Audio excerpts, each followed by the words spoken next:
अब हम स्टार्ट करेंगे अपने नीट के पीवाईक्यूज जो कि काफी इंटरेस्टिंग होने वाले हैं। I hope all of you are ready with your notebooks. Yes, so चलिए बिगिन करते हैं। तो नीट के पीवाईक्यूज में हम डिस्कस करने जा रहे हैं। फर्स्ट क्वेश्चन हमारा ये होगा, the number of spherical nodes in 3p orbital are. देखो जो क्वेश्चंस हम डिस्कस कर रहे हैं ये डेफिनेटली पहले हम एटॉमिक स्ट्रक्चर के डिस्कस करेंगे और फिर chemical bonding and molecular structure के चैप्टर के डिस्कस करेंगे, ठीक है। तो नीट के पीवाईक्यूज में जो फर्स्ट क्वेश्चन है वो है नंबर ऑफ स्फेरिकल नोड, जिसको आप कह सकते हैं रेडियल नोड्स। क्या कह सकते हैं? Radial nodes. जैसा कि मैंने आपको लास्ट क्लास में भी बताया था कि जो टोटल नोड्स होते हैं, टोटल नोड्स वो होते हैं n-1। टोटल नोड्स में दो नोड्स होते हैं, एक होते हैं रेडियल नोड्स, एक होते हैं एंगुलर नोड्स। देखो दोनों फॉर्मूले हम याद ही क्यों करें, हम सिर्फ एक ही फॉर्मूला याद करते हैं। कौन सा? टोटल नोड्स होते हैं n-1 और एंगुलर नोड्स होते हैं L, मतलब एजिमुथल क्वांटम नंबर, मतलब A for azimuthal, A for angular, या फिर सब्सिडियरी क्वांटम नंबर या सेकेंडरी क्वांटम नंबर, ठीक है। इसके ग्राफ्स के डिस्कशन में मैं नहीं जा रहा हूं, इसके ग्राफ्स होते हैं इंपोर्टेंट, 1s का, 2s का, 2p का, ठीक है। रेडियल ग्राफ्स इनको हम बोल देते हैं। टोटल नोड्स n-1 वो हो जाएंगे रेडियल नोड्स n-l-1। उससे पूछा रेडियल नोड्स के बारे में, भाई n की वैल्यू 3p के लिए कितनी होगी, क्विकली बताइए। n की वैल्यू 3p के लिए होगी 3, और पीछे देखो कोई भी रिप्रेजेंटेशन ऐसी दी जाती है nlx। p के लिए l की वैल्यू कितनी हो जाएगी? 1। किसके लिए? p के लिए, क्योंकि s के लिए s के लिए क्या कह सकते हैं, l की वैल्यू 0 होती है। अगर n की वैल्यू 3 और l की वैल्यू 1, तो 3 - 1 - 1 -1 -2, और 3 में से माइनस क्या होगा? 1। कह रहा नंबर ऑफ स्फेरिकल नोड अगर 3p में आप देखेंगे तो वो डेफिनेटली आपको 1 मिलना चाहिए। जल्दी से मुझे क्विकली चैट बॉक्स में आप आंसर कर सकते हैं, क्या आंसर होना चाहिए, 1, 3, 2 या नन ऑफ द अबव, कुछ भी नहीं। फॉर्मुलेज मैंने आपको बता दिए, ठीक है। तो जब हम इसका आंसर देखेंगे तो आंसर कितना आ जाएगा? 1 node. Number of spherical nodes in any orbital n-l-1। 3p orbital के लिए n की वैल्यू 3 और l की वैल्यू 1।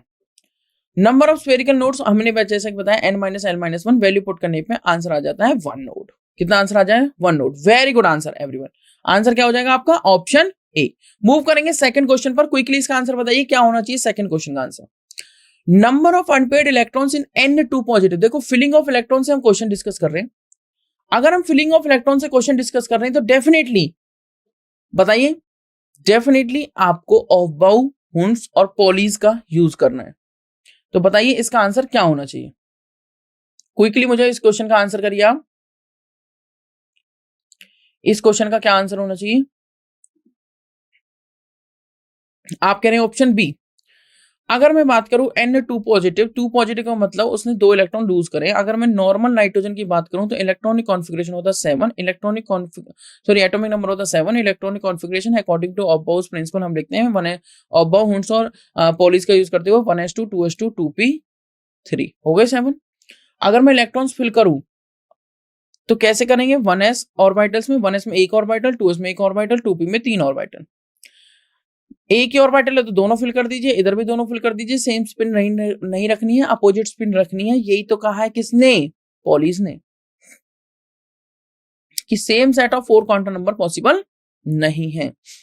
अगर मैं यहाँ पे ऐसे कर देता हूं तो गलत हो जाएगा, क्योंकि पॉलीज ने और हुंड्स ने दोनों ने मिलकर रूल बनाए हुए हैं और ऑफ-बाउ's ने ये इलेक्ट्रॉनिक कॉन्फ़िगरेशन किस तरीके से इलेक्ट्रॉन्स किस ऑर्बिटल में पहले भरेंगे वो भी बता दिए, और किस सब शेल में पहले आएंगे। तो पहले सिंगल सिंगल फिल करेंगे Hund's rule of maximum multiplicity के अकॉर्डिंग, तब पेयरिंग स्टार्ट होगी, राइट। तो आप में से कुछ कह रहे हैं ए और कुछ कह रहे हैं 3, तो चलिए ए और डी में कॉम्पिटिशन चल रहा है। तो आप यहाँ पर देख सकते हैं 2 इलेक्ट्रॉन्स रिमूव भी हो चुके हैं, ये मैंने n का लिखा है। अब n2 पॉजिटिव का अगर मैं लिखूं 2 इलेक्ट्रॉन्स रिमूव हुए तो रिमूव भी कहां से होंगे? लास्ट से। तो 1s2 ऐसे ही रहेगा मतलब 2 इलेक्ट्रॉन्स, 2s2 ऐसे ही रहेगा मतलब 2 इलेक्ट्रॉन्स, और ये क्या हो जाएगा? 2 इलेक्ट्रॉन्स यहां से रिमूव होने के बाद 1। तो आप बताइए क्या आंसर मैच कर रहा है। अब आप देख सकते हैं ये n2 पॉजिटिव का हो गया जिसके अंदर 5 इलेक्ट्रॉन है सिर्फ, मतलब इलेक्ट्रॉनिक कॉन्फ़िगरेशन लिखूं तो हो गया 1s2 2s2 2p1। तो unpaired electron, number of unpaired electrons कितने दिख रहे हैं आपको? C1। कितना आंसर? 1। आई होप यहां तक आपको क्लियर होगा आंसर कौन सा मैच करेगा? 1। एकदम इजी क्वेश्चन था ये, एकदम कैसा क्वेश्चन था? इजी। अगर इस टाइप के इजी क्वेश्चन हमें मिल जाते हैं तो इनमें हम अपनी टाइम सेव कर सकते हैं, क्योंकि हमारा टाइम इंपॉर्टेंट है एग्जाम पॉइंट ऑफ व्यू से देखें तो हम, क्योंकि क्वेश्चन तो बहुत सारे होते हैं और उनको आप सॉल्व भी कर सकते हैं। आराम से, अगर आपको टाइम मिल जाए तो। बट बात तो टाइम की है, उस पर्टिकुलर टाइम में अगर ऐसा इजी क्वेश्चन आ जाए तो डायरेक्टली मेन टू पॉजिटिव देखेंगे, आंसर 1 मैच करेंगे, खत्म। मतलब 10 सेकंड के अंदर ही क्वेश्चन हो गया। तो इस क्वेश्चन के लिए अगर हम 1 मिनट मान के चले एवरेज, तो हमारे जो 50 सेकंड्स बच चुके हैं वो हम किसी और क्वेश्चन की कैलकुलेशन में यूज कर सकते हैं। ठीक है, कर सकते हैं। इसका मतलब ये हुआ कि इस क्वेश्चन का आंसर ऑप्शन सी मैच करेगा। आई होप आपको यहां तक समझ में आया होगा। Number of unpaired electrons match करेंगे N2 पॉजिटिव में 1। मूव करूं नेक्स्ट क्वेश्चन पे, आर यू रेडी? चलिए देखते हैं नेक्स्ट क्वेश्चन नंबर 3 का आंसर कौन सबसे सही देता है। देखो आप ट्राई कर रहे हो, it makes me very very happy, but कोशिश करिए कि आंसर ही ठीक हो जाए।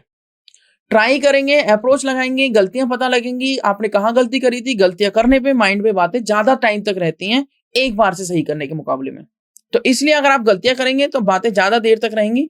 तो मैं आपसे ये कहना चाहता हूं, क्या कहना चाहता हूं, कि आप गलतियों से सीखें और उन्हें दोबारा ना दोहराएं, रिपीट ना करें। ठीक है, ये कह रहा है for azimuthal quantum number L is equal to 3 the maximum number of electrons will B. Azimuthal quantum number, ठीक है, मैक्सिमम नंबर ऑफ इलेक्ट्रॉन्स का मैंने फॉर्मूला बता रखा है, मैक्सिमम नंबर ऑफ ऑर्बिटल्स का मैंने फॉर्मूला बता रखा है। ठीक है, तो आप कह रहे हैं ऑप्शन बी 6, और मैं कहना चाहता हूं कि अगर आपके पास L की वैल्यू 3 है, मान लीजिए हमें फॉर्मूला याद नहीं आ रहा, तो मैं क्या करूं, L की वैल्यू 3 है, तो इस L की वैल्यू 3 के लिए जो वैल्यू होती है, देखो L की वैल्यू जब 0 होती है तो S, 1 होता है तो P, 2 होता है तो D, और 3 होता है तो F। मैंने बता रखा है किसी पर्टिकुलर वैल्यू ऑफ L के लिए कितने ऑर्बिटल होंगे वो डिसाइड करेगा 12+1, मतलब इसमें 7 ऑर्बिटल्स होंगे। और कितने इलेक्ट्रॉन्स होंगे, एक ऑर्बिटल में मैक्सिमम 2 इलेक्ट्रॉन आते हैं, तो कितने इलेक्ट्रॉन्स होंगे, उसके अंदर होंगे 2 × 12+1, मतलब बताइए क्विकली, इतने इलेक्ट्रॉन्स होंगे। तो आप क्या करेंगे, 7 2 जा 14 इलेक्ट्रॉन्स उसके अंदर होंगे। हो सकता है कि हम फॉर्मूलेज को क्विकली रिकॉल ना कर पा रहे हो, बट अगर इस टाइप के इजी क्वेश्चंस को हम क्विकली कर लेंगे तो उससे हमारा डेफिनेटली टाइम सेव होगा। इसीलिए मैं आपको अप्रोच बता रहा हूं। अगर मैं इस क्वेश्चन को देखूं तो इस क्वेश्चन को करने में सिर्फ 5 सेकंड लगे, क्योंकि फॉर्मूला लगाना है 2 × 12+1, 12+1 होता है 7 और 7 2 जाओगे 14, आंसर डी। नेक्स्ट क्वेश्चन पे मूव करते हैं। Very good everyone, mostly you are correct, but मैं चाहता हूं आप सभी करेक्ट हो जाएं। Good try. तो when azimuthal quantum number is 3, तो m की वैल्यू 12+1 होगी, मतलब नंबर ऑफ ऑर्बिटल्स कितने होंगे, 12+1। L की वैल्यू 3 है तो 7 ऑर्बिटल्स हो जाएंगे। Total value of m is equal to 7 orbitals, तो we know that 1 orbital contain 2 electrons, hence total number of electrons are equal to 14।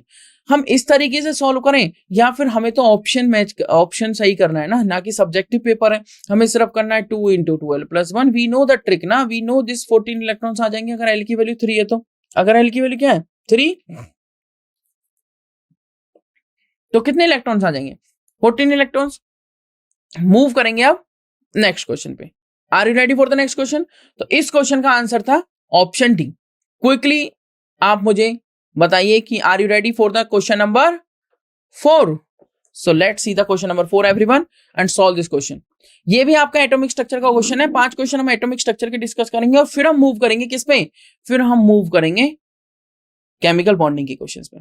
कह रहा है if n is equal to 6 then correct sequence for the filling of electrons will be Aufbau's पे आपको जाना है। किस पे जाना है, ऑब्बाउ पे।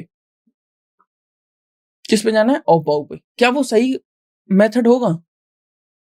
ऑब्बाउ के बातों को याद रखना, वो भी आप कर सकते हैं, या फिर आपको n+l तो पता ही है, n+l रूल। आप सभी में 6 पुट कर दीजिए। ये 6s हो गया, ये 5d हो गया, ये 6 - 4f हो गया, और ये 6p हो गया। ठीक है, ये 6s हो गया, ये 4f हो गया, ये 6p हो गया, और ये 6 - 1 5d हो गया।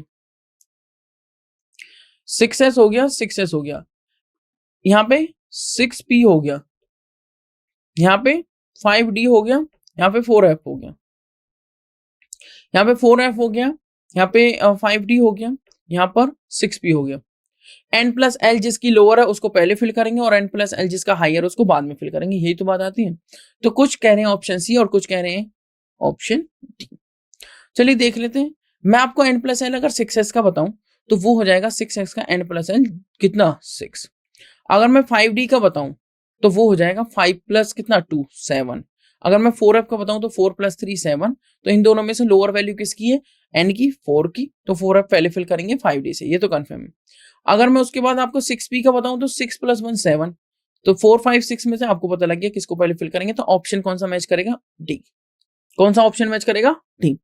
If the principal quantum number n equal to 6, तो आप n प्लस l रूल का यूज करेंगे, या फिर अगर आपको अबव याद है तो आप अबव के सारे ऑर्डर को चेक कर लेंगे और क्विकली आपका आंसर हो जाएगा। अगर वो भी याद नहीं है तो आप उसको ड्रॉ कर लेंगे, टाइम आपका कंज्यूम होने से बचाना है सिर्फ आपको, तो इसलिए n प्लस l ज्यादा बेटर है। तो ns n minus 2f then n minus 1d and then np। तो n की वैल्यू अगर 6 है तो पहले 6s जिसके लिए जो वैल्यू है वो 6 है, देन 4f जिसके लिए वैल्यू 7 रहेगी, इसकी ज्यादा हो गई, देन 5d की होगी फिर से कितनी 5 प्लस 2 7, और 6p की भी कितनी होगी 7। जो हमने देखा था वो है आपका आंसर मिला है कौन सा, 6s 4f 5d and 6p। 6s 4f 5d and 6p मतलब ऑप्शन डी। ऑप्शन डी आपका मैच कर रहा है, क्योंकि यहां पर आप देख सकते हैं लोअर n प्लस वैल्यू इसकी तो देखो n plus L value lower है, और इन तीनों में n plus L value same है, तो लोअर वैल्यू ऑफ n हमने चेक किया, क्या करिए, lower value of n। Okay, इन तीनों में हमने क्या चेक किया, लोअर वैल्यू ऑफ n, उसके अकॉर्डिंग जिसकी लोअर वैल्यू n है उसकी लोअर एनर्जी होगी। तो correct sequence of filling of electrons will be 6s then 4f then 5d and 6p की एनर्जी सबसे ज्यादा, उसको सबसे बाद में भरेंगे। Very good answer. I hope you are ready for the next question, that is question number 5। कह रहा था number of unpaired electrons in 1s2 2s2 2p3, nitrogen ही तो है ही, और क्या है, 3 हो गया आंसर। अरे क्विकली आंसर करना है हमें, कैसे भाई, 1s मतलब एक ऑर्बिटल मतलब 2 इलेक्ट्रॉन, ये कैसे पता लगता है, कैसे आ जाते हैं इतनी जल्दी, क्योंकि हमें ये पता है कि 1s में एक ऑर्बिटल है, ये होगा सिर्फ प्रैक्टिस से। इसमें एक ऑर्बिटल है, इसमें 3 ऑर्बिटल है, 1 2 3। अब कुछ बच्चे मिस्टेक्स ऐसी भी कर सकते हैं, अगर वो हुंड्स को भूल जाते हैं तो ऐसी, जो कि गलत है। अगर वो पॉलीज को भी भूल गए ना फिर गड़बड़ है, फिर तो वो ऐसे कर देंगे, वो बहुत ज्यादा गलत है। पर पॉलीज को कम बच्चे भूलते हैं, मतलब एक ऑर्बिटल में ज्यादातर 2 इलेक्ट्रॉन देते थे, 3 नहीं देंगे, ठीक है।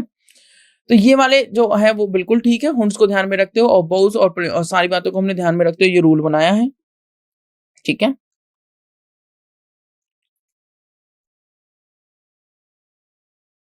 वन, टू और 3, तो ऑप्शन मैच कर गया सी। Very good everyone. 3 आप आंसर देख सकते हैं, answer is C. 1s2 2s2 2p3 में डेफिनेटली आपके 3 इलेक्ट्रॉन अनपेयर्ड हैं, ये एक पेयर है और ये भी पेयर है। ओके, तो ऑप्शन सी मैच कर रहा है।